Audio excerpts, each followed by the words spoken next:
Hello everyone, welcome back to our YouTube channel. आज हम यहाँ पर टॉपिक करेंगे partial differential equation of second order और हायर ऑर्डर। ये टॉपिक है पार्शियल डिफरेंशियल इक्वेशन का सबसे ज्यादा खास टॉपिक ये वाला होता है। अगर आप लोग बीटेक स्टूडेंट और एमएससी स्टूडेंट्स हैं तो आप लोगों के लिए वीडियो बहुत ज्यादा हेल्पफुल रहेगी। अगर आप लोग सीएसआईआर यूजीसी नेट की तैयारी भी कर रहे हैं उसके लिए ये बिल्कुल ही बेसिक सा पार्ट है। क्लियर जी?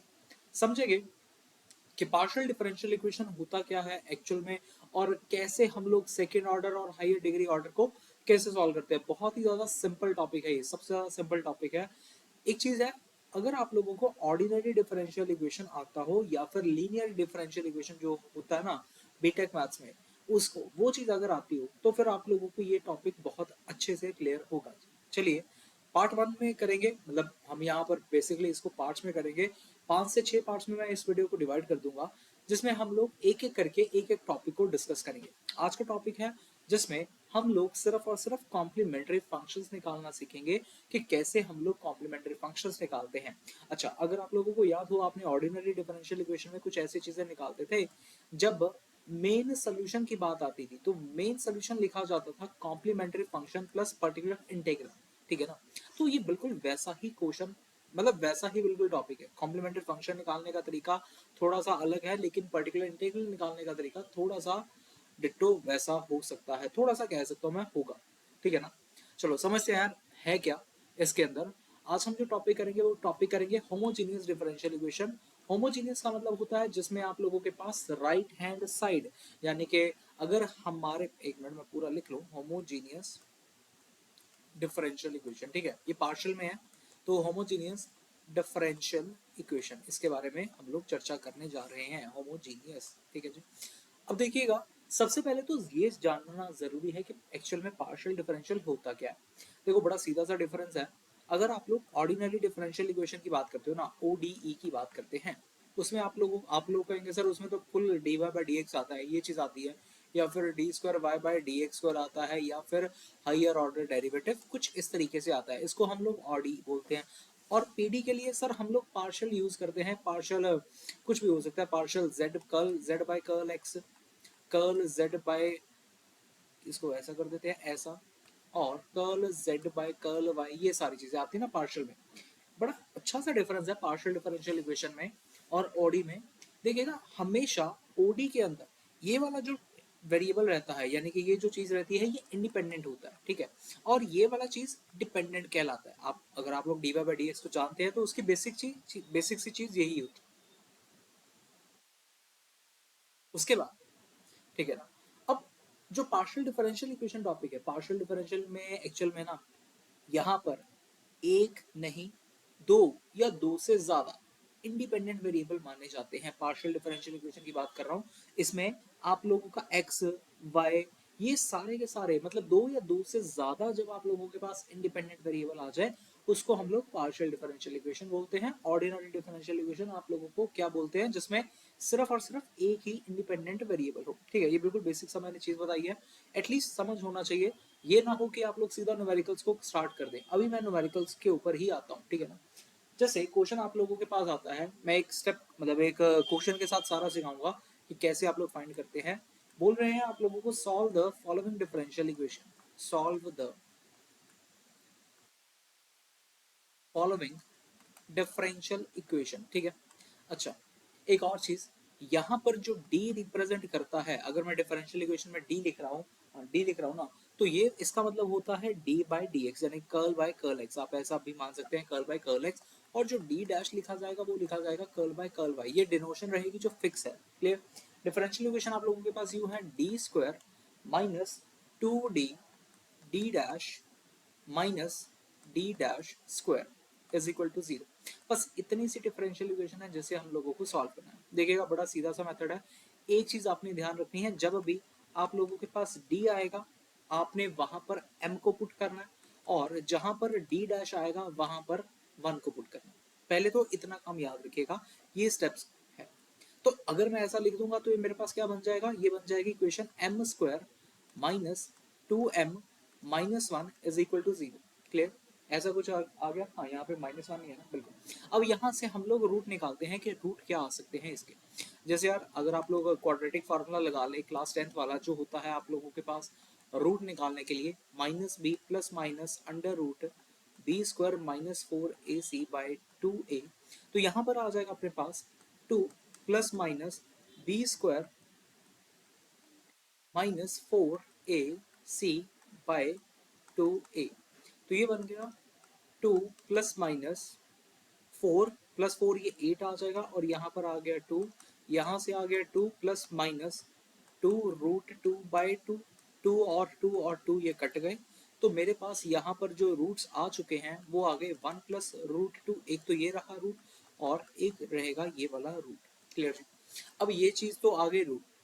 मेन चीज है अब आप लोगों को ये सीखना है कि कॉम्प्लीमेंट्री फंक्शन कैसे लिखा जाता है यहाँ पर, क्योंकि आप लोग जानते हैं जब आप लोग सोल्यूशन निकालेंगे। चलो आगे बात करते हैं, आगे बात सारी बातें करते हैं। अब जब आप कॉम्प्लीमेंट्री फंक्शन निकालोगे, कॉम्प्लीमेंट्री फंक्शन किस तरीके से लिखा जाता है आप लोग लिख लीजिएगा। फॉर्मूला कुछ ये होता है, फाइव वन मतलब एक फंक्शन है, 5(1)y plus m1x plus 5(2)y plus m2x plus 5(3) y plus m3x। इस तरीके से सो ऑन चलता रहता है। क्लियर। ये तब यूज होता है जब आप लोगों के पास जो m की वैल्यू आ रही है, ये एक्चुअली में m की वैल्यू है ना, ये जब आप लोगों के पास m की वैल्यू आए, डिस्टिंक्ट आए, अलग अलग जब आती है तब आप लोग ये वर्ड यूज करते हैं। m की वैल्यू जब डिस्टिंक्ट आए तो हम लोग ये फॉर्मूला यूज करते हैं, मैंने ऊपर कर दिया। और जब आप लोगों के पास m रिपीट में आ जाते हैं, ऐसे केस में आप लोगों का cf जो लिखा जाता है वो लिखा जाएगा y y plus m1x plus एक और चीज आती है, हाँ, x 5(2) y प्लस m1x। यहाँ पर मैं m1 ही लिख रहा हूँ क्योंकि यहाँ पर रूट जो था वो रिपीट कर रहा है। क्लियर। तो ये बात याद रखना, साथ में एक x जुड़ जाता है। क्लियर जी। और ऐसा ही चलता रहता है, जितने भी रूट अगर आप लोगों के पास रिपीट में मिलेंगे, जैसे मान लीजिए 3 मिल गए तो ये आ जाएगा x² 5(2) y plus m1x। Clear जी। तो ये इस तरीके से जब आप लोगों के पास m रिपीट करते हैं। अब मेरे पास यहाँ पर जो m की वैल्यू आई है वो आई है 1 प्लस √2 और एक आई है 1 माइनस √2। तो क्लियरली मेरे जो रूट है वो रिपीट नहीं कर रहे, तो मैं CF लिख सकता हूँ 5(1) y प्लस m1। तो ये मेरा m1 रहेगा, ये मेरा m2 रहेगा। तो यहाँ पर आ गया 1 plus √2 x plus 5(2) y plus 1 minus √2 x। That's it. This is my complementary function. अब जब आप लोग मेन सोल्यूशन निकालना चाहते हैं, मेन सोल्यूशन आप लोगों के पास कुछ ऐसे निकल जाता है, y is equal to CF plus particular integral. इस केस में जो पर्टिकुलर इंटेग्रल आएगा वो 0 आएगा। क्यों? क्योंकि हमारे पास जो राइट हैंड साइड है वो अपने पास 0 है, इसीलिए पर्टिकुलर इंटेग्रल 0 हो गया। सो y जो हमारा सॉल्यूशन था वो आ जाएगा is equal to the complementary function. So y is equal to यही वाली जो चीज थी 5(1) y प्लस m1x जो भी है 1 plus √2 m1x plus 5(2) 1 plus y plus 1 minus √2x। ये आ जाएगा जी अपना फाइनल आंसर। तो यही है, सिंपल सा टॉपिक है। टॉपिक में हमने करा क्या था एक बार फिर से देख लेते हैं। डिफरेंशियल इक्वेशन अगर आप लोगों के पास आ रही है तो d को m पुट करना है, d डैश को 1 पुट करना है। उसके बाद गिवन डिफरेंशियल इक्वेशन में ये पुट करने के बाद आप लोगों ने m का वैल्यू निकालना है। अगर तो m का वैल्यू रिपीट कर जाए तो ये वाला सोल्यूशन होगा। क्लियर। ये वाला सोल्यूशन इसका होगा। और अगर रिपीट नहीं कर रहा तो कुछ ऐसा सोल्यूशन लिखा जाएगा। बस एक और एग्जांपल के साथ समझते हैं कि कैसे यूज होगा। एक और एग्जांपल, ठीक है। ओके, जैसे अपने पास इक्वेशन है curl cube z by curl x², ये d है, ठीक है ना, d minus 6 curl cube z by curl x² curl y plus 11 curl cube z by curl x curl y²। यहाँ पे x आएगा, ठीक है। उसके बाद minus 6 curl cube z by curl y cube is equal to the 0। ये है जी अपने पास डिफरेंशियल इक्वेशन, और इसको बोला जा रहा है सॉल्व करने के लिए solve the following differential equation. Solve the following differential equation. Process वही है, यहाँ पे एक नट क्यूब आएगा। हाँ जी, तो मैंने आप लोगों को बताया था कर्ल बाय कर्ल एक्स मेरे पास डी होता है, कर्ल बाय कर्ल वाई मेरे पास डी डैश होता है। क्लियर? तो यहाँ से क्या मिल जाएगा, ये थर्ड ऑर्डर का है ना, तो ये आ जाएगा D3, इसको हम लोग लिखेंगे D3, थ्री ऑर्डर का था, -6। अब देखो यहाँ पर x square curl x square ये चीज आ रही है ना, दैट मीन्स यहाँ पर ये 6 से डी स्क्वायर आया होगा और ये एक ही बार आ रहा है विद रिस्पेक्ट टू वाई, तो ये डी डैश होगा, प्लस 11 यहाँ पर आ जाएगा डी और यहाँ आ जाएगा D dash, -6 D dash cube is equal to 0। बस अपने पास डिफरेंशियल इक्वेशन बन चुका है अब ये। नेक्स्ट उसके बाद वही वाला काम है, पुट करना है आप लोगों ने d की जगह पे m और d डैश की जगह पे 1 सब्स्टिट्यूट कर दीजिएगा, तो ये आ जाएगा m cube minus 6m square plus 11m minus 1 minus 6 is equal to 0। बस ये अपने पास ये अपने पास ऑक्सिलरी इक्वेशन आ गई है m की फॉर्म में। अब हम लोग यहाँ से रूट निकालने की कोशिश करेंगे, तो आप लोग अगर हॉर्नल्स मेथड जानते हैं, डिवीजन मेथड, उससे कर सकते हैं with the help of inspection method. अगर मैं यहाँ पर पुट कर दूं m का वैल्यू 1, तो क्या मेरे पास ये रूट सेटिस्फाई करता है कि नहीं, चलिए चेक करते हैं। 1 minus 6 plus 11 minus 6 yes is equal to 0 आ रहा है। So by inspection method, inspection method मतलब हमने अपनी जांच पड़ताल करी है ना, उस तरीके से हमारा एक root m is equal to 1 आ गया। अब हम लोग हॉर्नल डिवीजन मेथड लगाएंगे।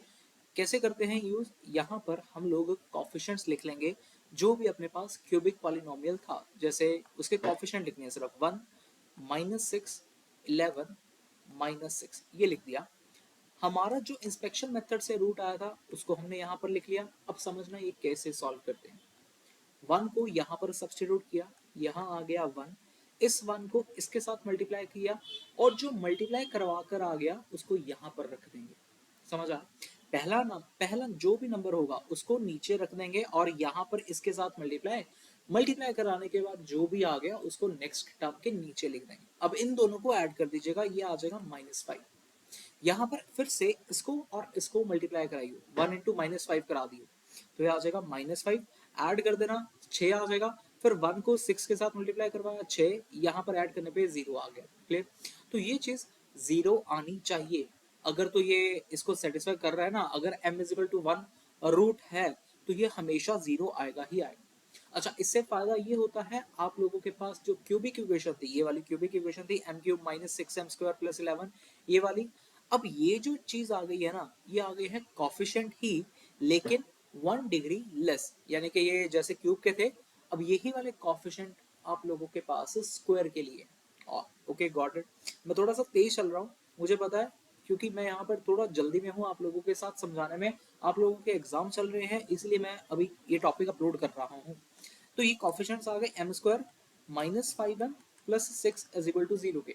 अब आप लोग इसको चाहे फैक्टराइजेशन के साथ सॉल्व करिए, चाहे आप क्वाड्रेटिक फार्मूला लगाकर सॉल्व करिए, जैसी मर्जी आप लोग इसको सॉल्व कर सकते हैं। तो यहाँ पर ये चीज आ गई कुछ ऐसे करके। उसके बाद ये रूट बन जाएगा m -3 और यहाँ आ जाएगा -2 m -3 इज इक्वल टू 0। तो क्लियर है आप लोगों के पास m-2 m is equal to, हाँ m-3 ये आ गए अपने पास तीनों रूट्स। तो क्लियर है भाई, अपने पास जो फैक्टराइजेशन करके सारी जो चीज आई है वो आई है m-1 m-2 m-3 is equal to 0। यहाँ से आप लोगों के पास डिस्टिंक्ट वैल्यूज आ रही है m की।